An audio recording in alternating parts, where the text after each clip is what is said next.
Estas son las noticias del contexto global en France 24. Comenzamos. Emiratos Árabes Unidos retirará sus fuerzas restantes de Yemen, después de que Arabia Saudita respaldara un llamado del gobierno yemení para que abandonaran el país en 24 horas. El Ejecutivo acusó a Emiratos de apoyar lo que llamó la rebelión de los separatistas en el sur del país.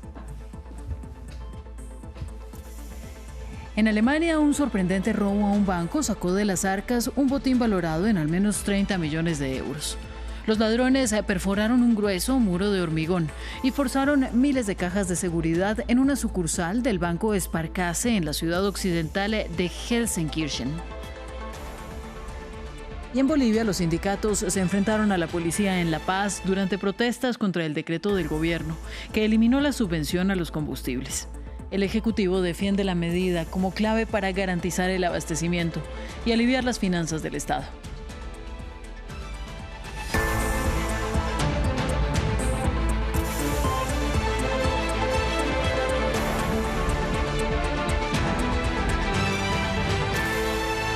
En el Golfo Pérsico crece la tensión. Emiratos Árabes retirará todas sus fuerzas de Yemen, luego de que el gobierno reconocido internacionalmente y apoyado por Arabia Saudita declarara el estado de emergencia en el sur del país, donde actúan los separatistas, respaldados por Abu Dhabi.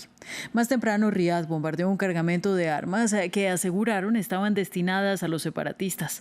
El ejecutivo yemení acusa a los Emiratos de apoyar una rebelión en la nación. Veamos. En el puerto de Al-Mukalla, al este de Yemen, vehículos destruidos, aún humeantes y edificios derribados por la explosión. A primera hora del martes, Arabia Saudita, aliada de las fuerzas gubernamentales yemeníes, bombardeó este puerto estratégico. El objetivo, destruir cargamentos de armas destinadas a los separatistas del Consejo de Transición del Sur. Según las autoridades sauditas, estas armas habrían sido transportadas por los Emiratos Árabes Unidos, y el jefe del Consejo Presidencial yemení acusa a los Emiratos Árabes de actuar de forma extremadamente peligrosa al apoyar a los separatistas. Esto supone una escalada de tensiones contra la seguridad y la estabilidad de las provincias de Hafr y Al-Mahara. Estos ataques se producen en un contexto de fuertes tensiones dentro del bando aliado al gobierno yemení. En las últimas semanas, el Consejo de Transición del Sur, a pesar de ser miembro del gobierno, se ha apoderado de vastos territorios en el sur del país. Sus partidarios piden el restablecimiento de un estado en el sur de Yemen, donde una república democrática popular fue independiente entre 1967 y 1990.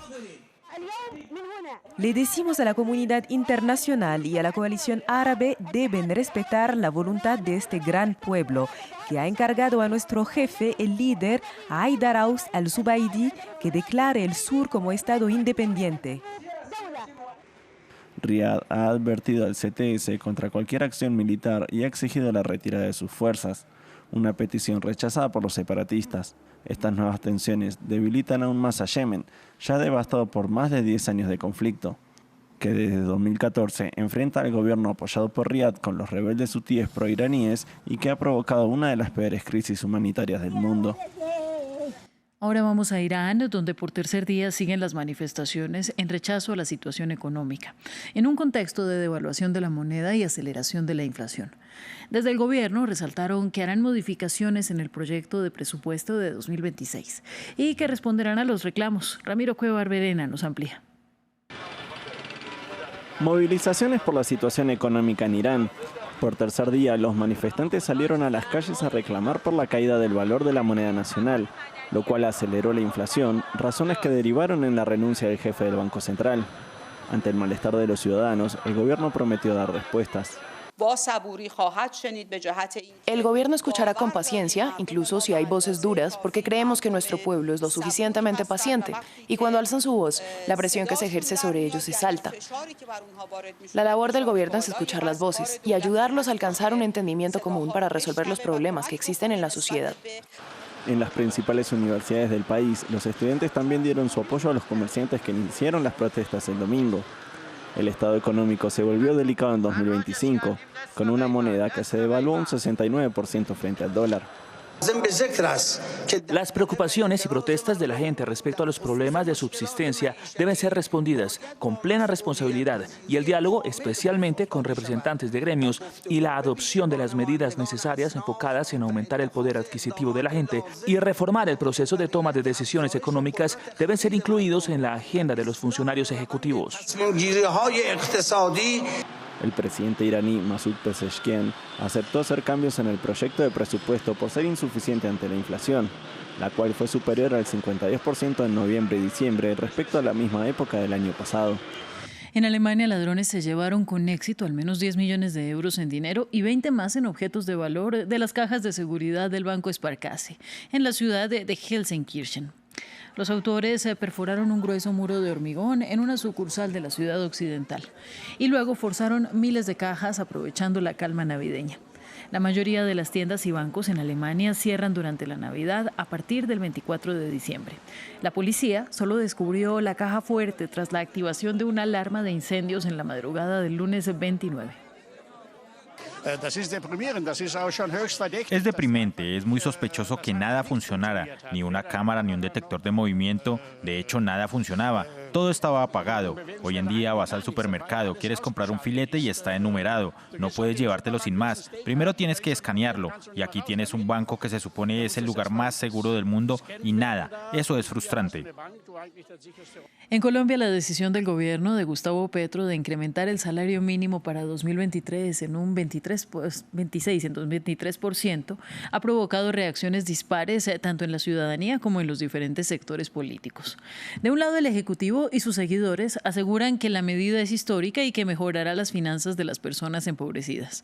Aunque en la otra orilla, la oposición y parte de la ciudadanía argumentan que el alza es desmedida y tendrá efectos económicos adversos. Diego Bassani nos trae más detalles. El aumento del salario mínimo desata la polémica en Colombia, luego de que este lunes el presidente Gustavo Petro anunciara un incremento del 23% en el sueldo mínimo que recibirán los empleados formales en 2026. Algunos ciudadanos temen que la decisión de la Casa de Nariño encarezca los bienes y servicios de primera necesidad. Pues yo creo que nos va a afectar porque así como él le sube el salario, así le va a subir a todo y nos afecta en todo. Es como si no hiciera nada. Aunque otros piensan que la medida mejorará la calidad de vida de la población empobrecida. Bueno, me parece súper bueno porque pues lo que decía Petro es que el salario es vital, o sea, si uno tiene un sueldo es para ganarse, pues para vivir, claramente. Pero... Entre tanto, economistas como el exministro de Hacienda del gobierno de Iván Duque, José Manuel Restrepo, argumentan que el anuncio del gobierno Petro tendrá efectos negativos para las finanzas del país. Aumentos del salario mínimo muy por encima de la inflación y productividad. No son neutros ni gratuitos y solo significan más pobreza para todo el país. Elevan la informalidad, el rebusque, reducen el empleo formal, presionan el déficit fiscal y aumentan la deuda pública. Por su parte, el Ejecutivo esgrimió que el alza del salario mínimo acarreará el crecimiento del consumo y del PIB del país en los próximos meses y aseguró que el incremento no tendrá efectos negativos en términos de empleo. En la otra orilla, miembros de la oposición denunciaron que la medida del Ejecutivo tiene motivos políticos, ya que el 2026 será un año electoral, y anunciaron que demandarán el decreto ante el Consejo de Estado. Seguimos en América Latina. Sindicatos bolivianos protagonizaron enfrentamientos con la policía en el centro de La Paz durante protestas contra el decreto del gobierno que eliminó la subvención a los combustibles, una medida que elevó hasta el 162% el precio del diésel. El ejecutivo de Rodrigo Paz, que había anunciado esta medida desde campaña, defiende que es fundamental para garantizar el abastecimiento y aliviar las finanzas del Estado. Hemos sido reprimidos con balines, con armas, compañeros. Nosotros estamos luchando por un justo razón, por Bolivia. Vamos a luchar hasta los últimos, hasta hacer abrogar este decreto maldito. Y vamos a Nueva York. Zoran Mandani asumirá este 1 de enero en el cargo de alcalde de Nueva York, en una pequeña ceremonia privada que tendrá lugar en la antigua y abandonada estación del metro Old City Hall, situada bajo el ayuntamiento de la ciudad. Asistirán su familia, algunos funcionarios y la fiscal general de Nueva York, Leticia James. El nuevo alcalde verá la histórica estación como símbolo de los objetivos de su administración. Jesús Yajure con los detalles. Zoran Mandani a días de tomar posesión como alcalde de Nueva York. Mientras miles de neoyorquinos celebren el Año Nuevo en Times Square, el demócrata prestará juramento en una pequeña ceremonia privada en la antigua estación de metro de Old City Hall, situada bajo el ayuntamiento y que fue cerrada y abandonada desde 1945. Mamdani ha dicho que ve el lugar como un símbolo de los objetivos de su próxima administración. Cuando la estación Old City Hall abrió sus puertas en 1904, era un monumento físico a una ciudad que se atrevió a ser hermosa y a construir grandes cosas que transformarían la vida de los trabajadores. Esa ambición no tiene por qué ser un recuerdo confinado únicamente a nuestro pasado.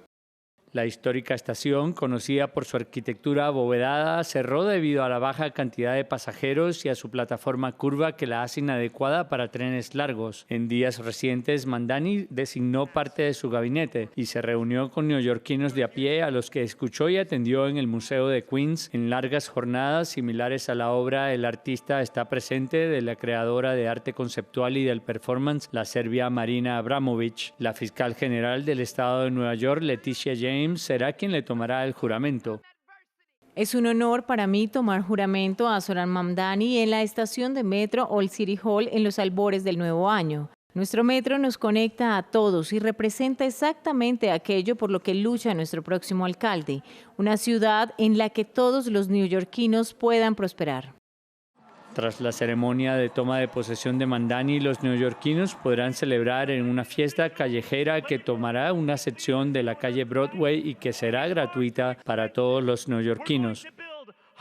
El líder golpista de Guinea, Mamadi Doumbouya, fue elegido presidente según los resultados provisionales anunciados este martes. Según las autoridades, Doumbouya obtuvo el 86,72% de los votos, una mayoría absoluta que le permite evitar una segunda vuelta. El excomandante de las Fuerzas Especiales tomó el poder en 2021, derrocando al entonces presidente Alpha Conde, quien ocupaba el cargo desde 2010, en uno de los 9 golpes de Estado que han transformado la política en África Occidental y Central desde 2020. Y en deportes, la fase de grupos de la Copa Africana de Naciones va llegando a su final. Este martes hubo 4 partidos y ya se conocen algunos cruces a la siguiente fase, además de la inesperada clasificación de una nación que nunca antes había logrado entrar entre los 16 mejores. Nuestra enviada especial, Natalia Ruiz Giraldo, nos cuenta los pormenores de esta jornada. Ya conocemos a las 16 naciones clasificadas para los octavos de final de esta competición. Esta noche aquí en el estadio Al Medina de Rabat, la República Democrática del Congo ganó 3-0 a Botsuana y pasó a la siguiente ronda como segunda de su grupo, el grupo D. Es Senegal la que se queda con la cabeza de este grupo tras vencer 3-0 a Benín. Más temprano el día de hoy tuvimos también la clasificación de Túnez y de Tanzania. Ambos equipos se enfrentaron en el partido más soporífico que hemos visto en esta competición, un empate 1-1 que les permite avanzar a la siguiente ronda y sobre todo a Tanzania hacer historia porque pasa con solo 2 puntos como uno de los mejores terceros y sin haber ganado un solo partido. Este miércoles, último día del año, y no tendremos mucho drama ni grandes sorpresas, pero sí nos permitirá conocer cuáles van a ser exactamente los cruces de esos octavos de final. Habrá, eso sí, una disputa por la cabeza del grupo F entre 2 equipos y habrá que ver entonces 2 partidos para saber qué ocurre allí. Será Camerún que va a enfrentarse a Mozambique y Costa de Marfil, los marfileños vigentes campeones que lo harán ante Gabón, selección ya fuera de esta competición. Fin del informativo. Esto es France 24. Buenas noches.